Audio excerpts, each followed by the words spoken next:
91 Brougham driving video. This is the second such video I've made. The first one got lost in the ether somewhere, so we'll go again.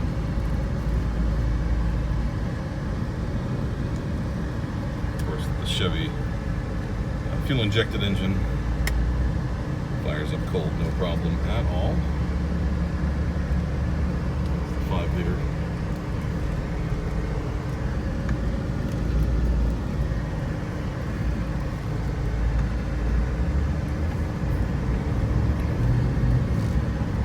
Mechanically speaking, the car needs nothing that I know of.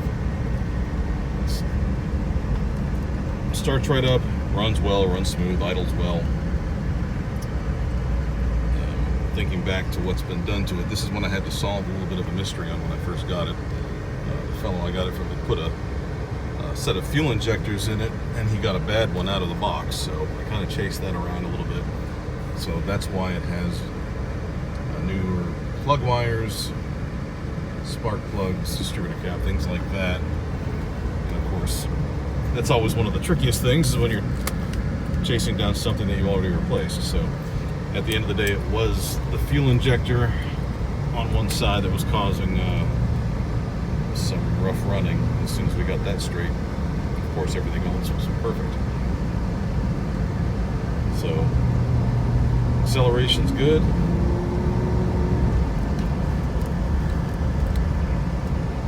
Down here, turn around.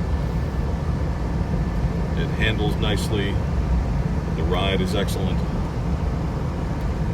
The low mileage,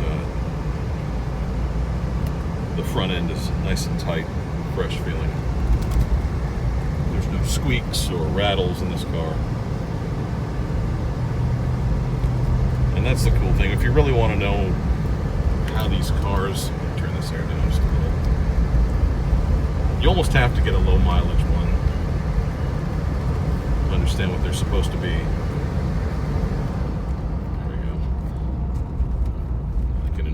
For a minute.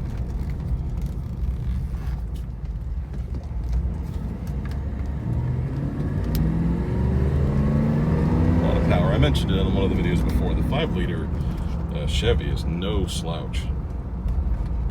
It's pretty torquey. And the biggest reason, if you go back to when these cars were new, people bought the 350. It wasn't just so. A lot of times it was to tow with, so they had a towing package. So I don't think anyone's going to tow with one of these cars anymore. The 305 is plenty sufficient.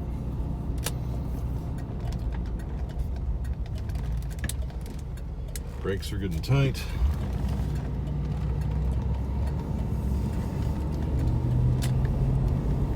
Shifts through all the gears just like it's supposed to. Nice and clean and dry underneath, of course. And it sits nice and sturdy. The springs are still fresh. When you're sitting in the car, the seat cushion still has life to it, so you're sitting up higher.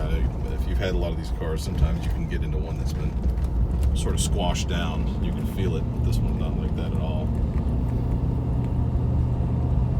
Looking out over the hood, it's just such a majestic view. The expanse of lacquer, or not lacquer actually, base coat, clear coat paint on this car.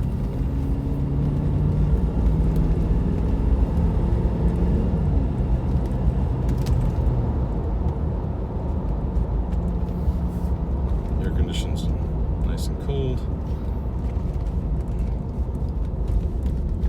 Speedometer, everything like that. Works like it should. We're getting up there, 39,924. I've squeezed all that I can squeeze out of it for my personal enjoyment without going over 40, and I had decided that I did not want to do that, so I'll let someone else have the honor. In fact, I got so nervous about hitting that number, I put it on the trailer to bring it back up to the building. It creeps up on you fast, you know, when you enjoy these cars. You just want to go and go and go and drive them, and I do that, especially on the weekends. I'll pick one out and one I had one last weekend with. Of course, the tires have been replaced. They're nice and smooth. They probably have around 1,500 miles on them now. But no problems there. No curb rash on the wire hubcaps or anything like that.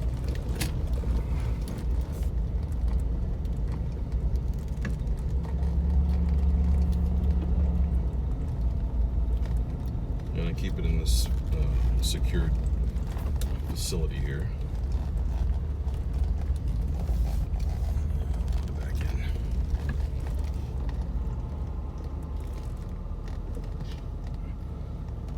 So that concludes the driving video. Again, 39,000 miles, and ready to go.